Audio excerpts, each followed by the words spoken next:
တခါကရွာတရွာမှာကိုယ်တိုင်ကိုအရာအလုံးသိတဲ့ပညာရှိလို့ခံယူထားတဲ့လူပညာရှိသူကလူတွေကိုအမြဲပြောတတ်တယ်ဒီခေတ်မှာငါလိုစာအုပ်ဖတ်ပြီးသိတဲ့လူမရှိတော့ဘူးဒီနေ့မှာ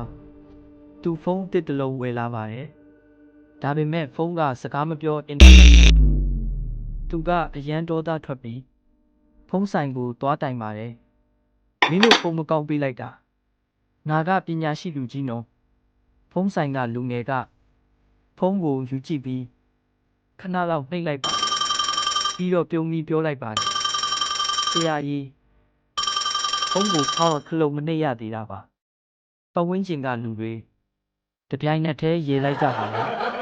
လူပညာရှိကမျက်နှာတိတ်တိတ်လေးပြောလိုက်ပါတယ်ဒီတော့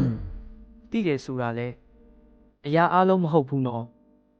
ကိုယ်တိုင်သိပြီလို့မထင်မိပါနဲ့ပုံမြင်လေးရဲ့ရည်ရွယ်ချက်ကမေးမြန်းလေ့လာတတ်ရင်အရှက်မဖြစ်ဘူး